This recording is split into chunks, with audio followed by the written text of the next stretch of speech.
तो ये तो बहुत दुर्भाग्य सी बात है कि देश के अंदर भारतीय जनता पार्टी और यहाँ पर जो जेडीयू की सरकार है लंबी लंबी बातें करते हैं, विकास के उत्थान की बातें करते हैं, लेकिन बिहार के अंदर जा कर के इनकी सारी की सारी बातें धराशायी हो जाती हैं।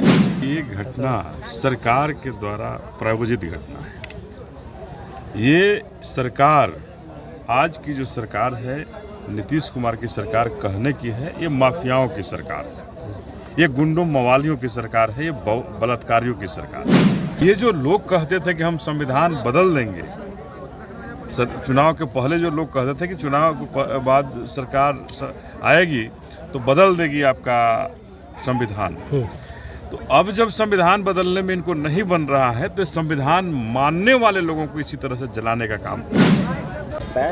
और आज ये घटना घटी, ऐसा लगता है कि 1990 का दौर वापस बिहार में आ रहा है। आए दिन यहाँ पर दलित बच्चों के साथ बलात्कार हो रहा है, दलित बच्चों के साथ हत्याएं की जा रही हैं। और आज ये जो घटना आपने देखा कि किस तरह से 80 से 81 मकान दबंगों के द्वारा यहाँ पे नस्तो नाबूद कर दिए गए, जलाकर राख कर दिए गए। और अगर यहाँ पे कानून का राज होता, कानून का भय होता, तो 100% किसी की हिम्मत नहीं थी कि इन गरीब लोगों के मकानों को आग लगाता, नष्ट कर देता। कोलकाता के अंदर एक बलात्कार की घटना घटी, लेकिन पूरे देश ने उसमें इन्वॉल्वमेंट मिला, उसको लाइमलाइट मिला। लेकिन बिहार के अंदर आए दिन हत्याएं बलात्कार होता है, उसको कहीं भी कोई खबर नहीं मिलती।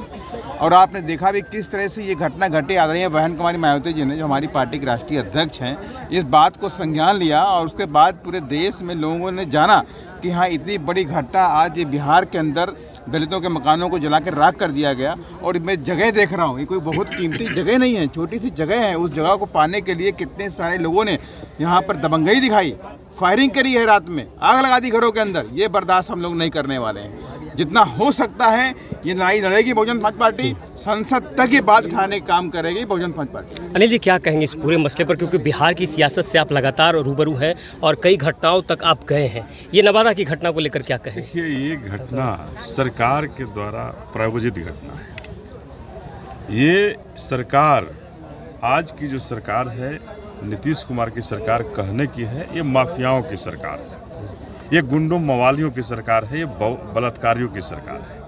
आज इस सरकार में शोषित दलित वंचित वर्ग जो है अपने बाबा साहब के संविधान को लेकर के रो रहा है, और उसको रोने के सिवाय कुछ नहीं। ये जो लोग कहते थे कि हम संविधान बदल देंगे, चुनाव के पहले जो लोग कहते थे कि चुनाव के बाद सरकार आएगी तो बदल देगी आपका संविधान, तो अब जब संविधान बदलने में इनको नहीं बन रहा है तो संविधान मानने वाले लोगों को इसी तरह से जलाने का काम कर रहे हैं कि हम बाबा साहब के जो संविधान जो मान रहे हैं उनको हम जला देंगे। ये नीतीश कुमार कौन सा सर्वे का काम शुरू किए हैं?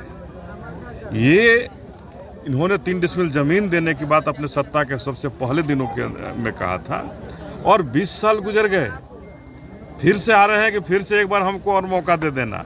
लेकिन इन दलितों को, अति पिछड़ों को, महादलितों को क्या वो 3 डिसमिल जमीन मिला? अगर मिला होता तो इस जमीन पर जो अगर कहा जाता है गैरमजरूआ जमीन है, इस पर क्यों, किस बात की लड़ाई चल रही है? क्यों नहीं कब्जा दिया गया आज तक?